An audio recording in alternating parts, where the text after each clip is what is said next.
5 scores! Rick Bond. We decided to get ourselves back in the game again with our podcast. Rick Bond, Gary Madden. Probably the craziest story that you're ever going to hear about hockey. We're going to be coming back to you on a regular basis. You are listening to Squid and the Ultimate Leafs Fan. Hello, Canada and hockey fans of the United States and Newfoundland, and an extra big hello to Canadian servicemen overseas. Well, welcome everybody to the Squid and Ultimate Leaf Fan Show. I'm Mike Wilson, the Ultimate Leafs Fan. Joining me as always, my winger, Ricky Squid Vibes. Squid, how are we keeping? Doing good, Michael. If I can get my thing turned on here. Yeah, you're sounding good. Yeah, you're sounding nice and good. Well, that's even better because you're in the dark now. I can't see you. And? What's going on? Yeah, you're good.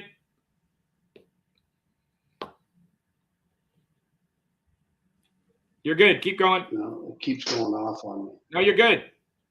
There we go. Yeah. Okay, there we go.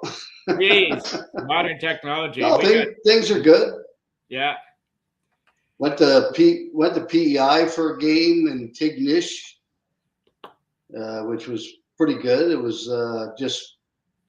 it was in and out. Flew back out of Moncton. Yeah. Got in at 8:30 at night, but it was fun. Well, let me tell you this. So we've got the Olympic break is on us. A week away from the men getting underway. The women got delayed with this virus that's gone through the teams, so they're delayed. But what's your pre-tourney thoughts on what to expect maybe from Canada? I see another change today with Point out and Seth Jarvis getting pulled in. So some last-minute additions. But what's your thoughts overall on what we're going to see coming forward? I don't know. I mean,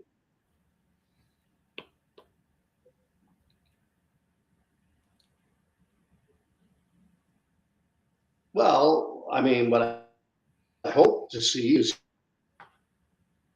Canada win the gold. Yeah, of all course. the teams that are in there, I mean, they're all good teams.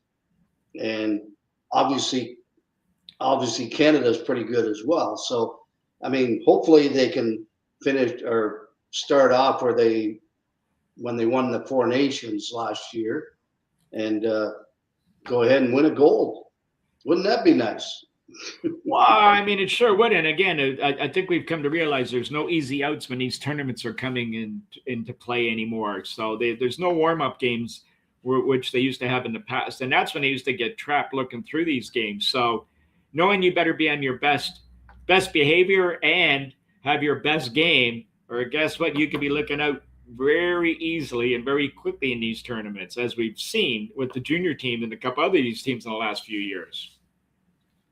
Yeah, I watched a little bit of the documentary from the 1980 in Lake Placid when the U.S. won the gold. Yeah, it was interesting. It was funny seeing the guys and seeing them now because it was so long ago that, I mean, these guys, most of them are probably in their 70s or late 60s.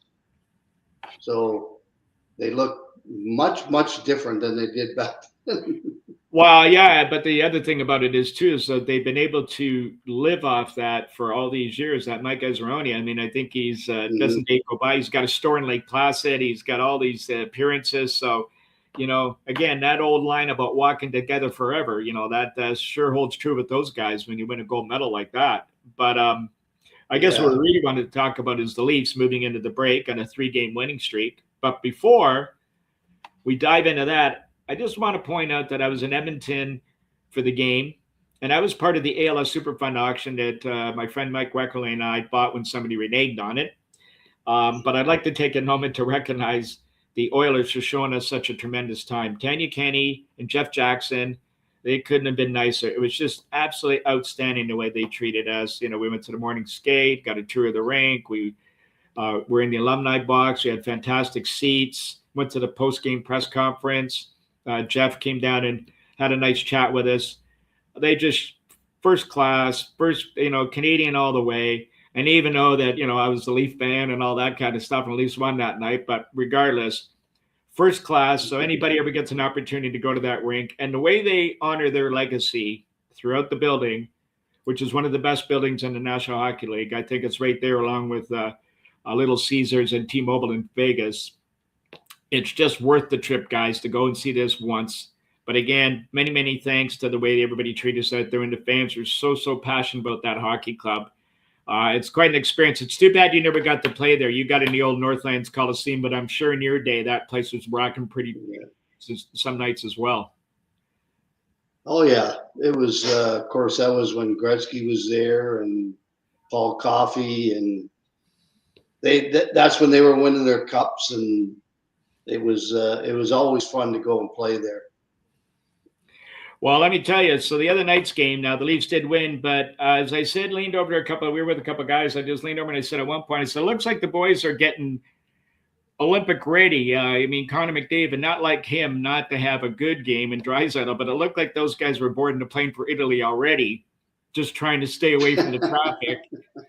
There was a couple times there was a nice 4-on-4 sequence. He had Matthews and Nylander against Draisaitl and McDavid, which would be a dream matchup for anybody to watch, but they all kind of avoided each other because nobody wants to get hurt. And I think, but what made the game exciting was all the non-Italy bound players played their hearts out. So they were going at each other pretty good. And Oliver Ekman-Larsson, who's going to the Olympics, he was the only one, I think, of the whole group that really went hard. He played a really terrific game. But it was just all the underlings that all played a really, really good game, and everybody looked pretty good. So it was nice to see, but the boys were a bit definitely on Olympic mode playing throughout that game. Yeah, well, I don't blame them, I guess, in a sense, but at the same time, who would have thought that they'd go and win 3 out of 4 on this road trip? The way they were playing at home before they left, and then they did. They won 3 out of 4, but they're still, I think, 6 points out of a playoff spot. They've got, and they've still got teams to climb over. But the Calgary and Vancouver games were entertaining, and then nice spurts of energy and good play, but they were on their heels a lot too. So what do you take away from this? Does this change the outlook on where this team's going in your view?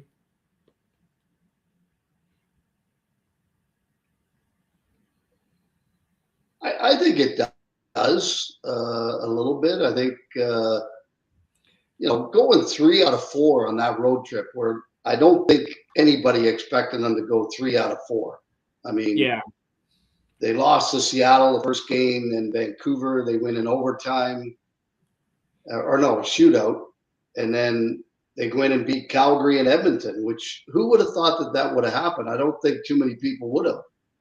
But not at all. After a brutal homestand, they went out and got the job done. So, I think now again they're still 6 points out of a playoff spot. Yeah, and a lot of games still left, but not that many. I guess there's probably 25, 29 or 30 games left. 25 left. 25. Yeah. Okay, so I would have to think that they'll probably have to win at least 15. 17 or 18 of those games. Well, 30 points. 30 points puts them over 90. They have 15 games. Can they go 15-10? Yeah, they can, or they could go 10-15. Who knows? Well, here's the thing. They got some puck luck. They got a little better goaltending, and some of the scoring was spread out. Those are all good signs, and a win is a win, as they always like to say, no matter how you want to slice it. But were these last 180 odd minutes of hockey enough to turn the tide? That's what I've just been touching on that. But against two bottom teams like Vancouver and Calgary, again, they are wins, but really, the $1 million question is, do they try to upgrade at the trade deadline, or do they trade a few of the movable assets to rid themselves of some cap spend, make some cap space, and reset in the summer and just go with what they have? Well, that's going to be interesting when the deadline rolls around, because, depending on where they are, I guess what is it? March 6th, I think, is the March deadline. 6th. Yeah. Yeah. So, which is a long way off, and we'll have to see what happens at the Olympics. Any injuries or anything like that when they're starting to come back, and that'll probably play a big part in whether or not they're active at the deadline or not. So, well, here's the thing. I mean, they have limited assets to begin with. As we all know, everybody knows, anybody who's listening knows. I mean, no draft picks, bare essentials with the Marlies or Cincinnati. I mean, does making a few moves just to squeeze into the playoffs for a couple of playoff dates really move this franchise forward? I mean, of course, the owner wants the playoff dates, but look, I know it's always within every team's, mantra to get into the playoffs at any cost, but how much of a cost do you want to pay? You got to, I mean, this organization, if they were better set up with some support coming from below, some draft picks still, and all that, but with the cupboard so bare, as I just mentioned a second ago, how much do we want to risk at this point? Because there's not a lot left there. Like Bobby McMahon is an example. There's a guy that'll be, you let him go to July 1st as an unrestricted free agent, somebody's going to overpay because, he's just the type of guy you want. Like, he's good wheels. He can score. He can be aggressive on the puck. Well, he's a coveted type winger. Now, the Leafs going to overpay him beforehand, or are they going to wait? And you run the risk of him walking again. And do you need another guy walking out the door?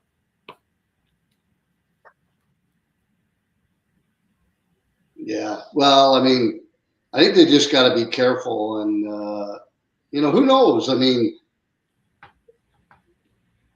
are they looking at the possibility of a rebuild or some sort of rebuild? I guess I don't know. Or are they looking at the deadline to get into the playoffs and make sure they get a playoff spot? So there's two ways to look at it, and Brad Treliving is probably going to have to figure this out.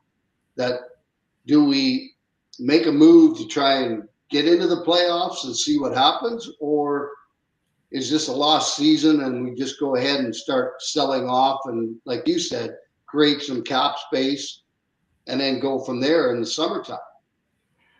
Well, so it's a tough decision to make. Yeah, I mean, it really is. I mean, do we send him to a resort up north somewhere and sit in a room by himself, get away from the white noise, get away from the crowd, and just think this one through, which I'm sure he is doing, and he'll be working the phones, I'm sure, and every day during the break. But they finish last, or they don't make the playoffs. Well, guess what? His job's at risk. So there's a lot of things at stake here, and the cap is going up. A lot of teams have lots of money. A lot of teams are getting a lot better, as we've seen.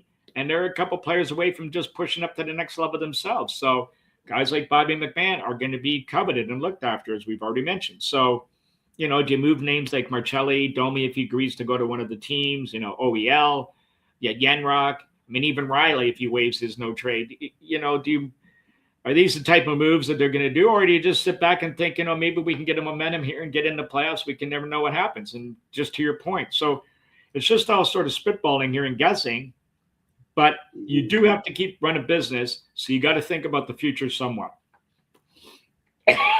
Yeah, you do. And that's, I think, the biggest thing is, again, like I said, do we go out and try to make some moves to get in the playoffs? Or do we just kind of say, okay, let's move some pieces and kind of start a little bit of a rebuild here. And then in the summertime, when free agency hits and you got a lot of guys hitting free agency, then, you create cap space, and then who knows? I mean, but I think it's well, put it this way, I would not want to be the guy in that situation to make that decision. Well, yeah, I'm with you. I mean, think about it, because that's a tough one to make. I mean, if things don't dramatically get better, every roster player is probably going to be made available, if you have to think about it that way. I mean, it's an old cliche, but it's spot on. If Wayne Gretzky can be traded, anyone can. Look at the fix the Rangers got themselves in. I mean, the Leafs aren't the only ones in this position. Look at the Rangers, what they've had to do. I mean, they literally gave Panarin away to make room. because he wasn't going anywhere else with his no trade contract, and he told them where he's going. They got nothing, and LA is not stupid; they didn't give him anything. So, this is a situation the teams are being put in. So you got to think that, okay, they asked Austin Matthews, and he's committed to stay here, and the Leafs are in love with him, and all that kind of stuff. But what else are they going to say? They're not going to say anything else, and things can change pretty dramatically in the next government. So I'd say unless there's a big turnaround here, that whole roster is basically up for grabs, and if it for the right price, obviously. Yeah. How many games do they have after the Olympics before the 25? deadline? 20. Oh, before I think there's like two. Before the 2, I think it is. I think there's 2 or something like that. 2 or 3. Okay. Not very many. So that'll be interesting, because I think, say there's 2 or 3 and they don't win those games, that puts them a little further out of a playoff spot, and then maybe things change a little bit. However, the problem is they don't have a whole lot of draft picks or young players to trade, and a lot of the guys have no move clauses. So you would have to get their approval to move them.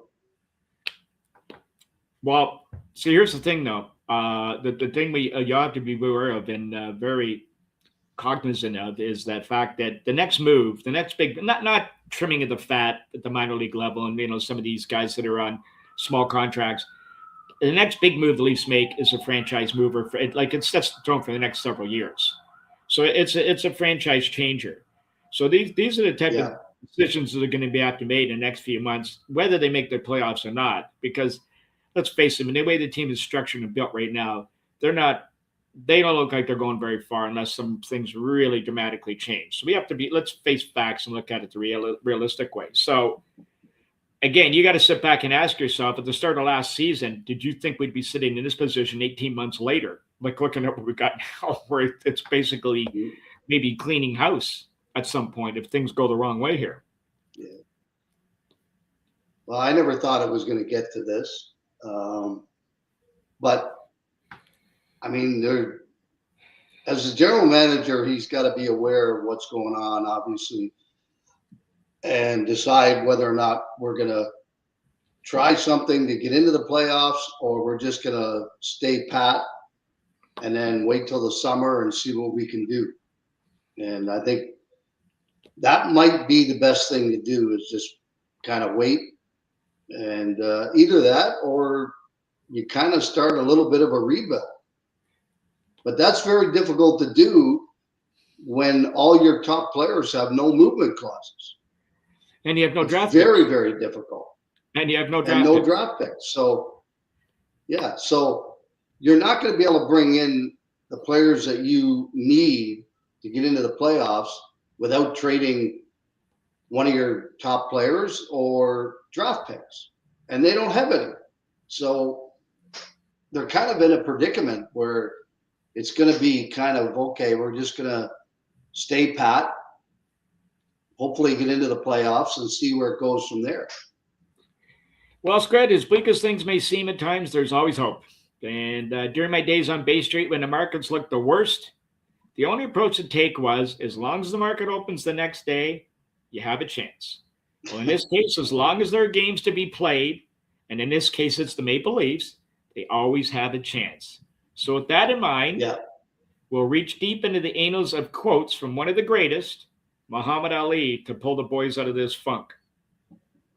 Oh, here we go. Muhammad Ali. Yep.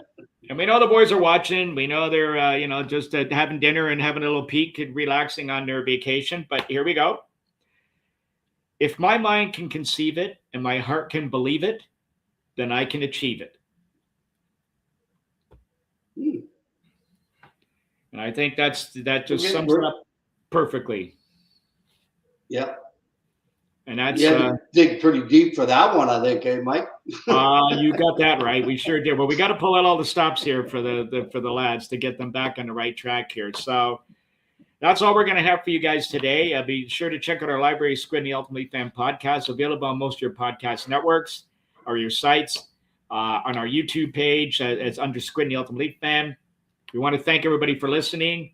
Hopefully we can get things back on track in the next couple of weeks with the Leafs. But in the meantime, let's get Canada on the right track also with the men and the women's hockey teams. And so let's go Canada for the rest of the athletes there at the Olympics also. Enjoy the week, everyone, and talk to you next week.